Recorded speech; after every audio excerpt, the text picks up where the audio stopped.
امریکہ میں فائرنگ، والدین سمیت 5 افراد ہلاک۔ امریکی ریاست لوزیانہ میں ایک شخص کی فائرنگ سے 5 افراد ہلاک ہو گئے۔ مرنے والوں میں فائرنگ کرنے والے کے والدین بھی شامل ہیں۔ پولیس کے مطابق حملہ آور نے پہلے فائرنگ کر کے 3 پڑوسیوں کو ہلاک کیا اور پھر اپنے والدین پر فائرنگ کر کے انہیں بھی قتل کر دیا۔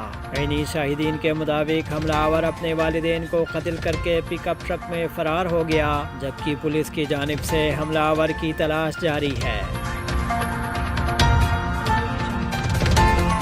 اسرائیل کو شام میں زبردست شکست ہوئی، سید حسن نصر اللہ۔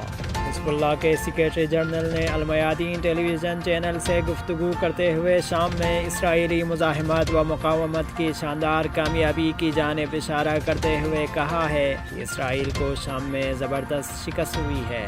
لبنان کی عوامی اور انقلابی تحریک حزب اللہ کے سیکریٹری جنرل سید حسن نصر اللہ نے کہا ہے کہ شام اس وقت 8 سالہ بحران کے بعد بہترین صورتحال میں ہے۔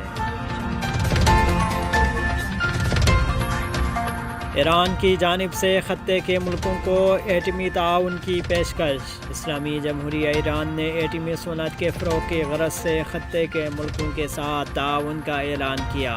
ایران کے محکمہ ایٹمی توانائی کے سربراہ ڈاکٹر علی اکبر صالحی نے اپنے ایک انٹرویو میں کہا ہے کہ ہم خطے عرب ممالک میں ایٹمی بجلی گھروں کی تعمیر کے منصوبوں میں تعاون کے لیے تیار ہیں۔ اسرائیل سے تعلقات کا کوئی امکان نہیں۔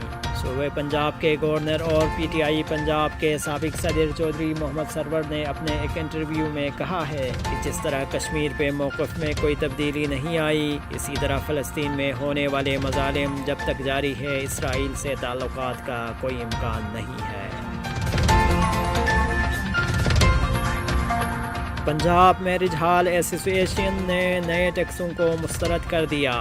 میرج ہال ایسوسی ایشن نے منگل کو لاہور میں احتجاجی مظاہرے کا اعلان کرتے ہوئے منی بجٹ میں عائد کیے گئے ٹیکسوں کو مسترد کر دیا اور منی بجٹ میں عائد ٹیکس میں ترامیم کا مطالبہ کر دیا۔ میرج ہال پر عائد کیے گئے ٹیکس واپس نہ لیے گئے تو یہ شعبہ ڈوب جائے گا۔ دکی میں کوئلہ کی کان میں حادثہ، 2 کارکن جاں بحق۔ بلوچستان کے ضلع دکی میں مقامی کوئلے کی کان میں حادثے کے باعث 2 کارکن جاں بحق ہو گئے۔ واقعہ کے بعد امدادی اہلکاروں نے مزدوروں کی لاشوں کو اسپتال منتقل کر دیا ہے۔ پولیس کے مطابق دونوں مزدوروں کی ہلاکت ٹرالی کی ٹکر کے باعث ہوئی، جبکہ ان کا تعلق افغانستان سے تھا۔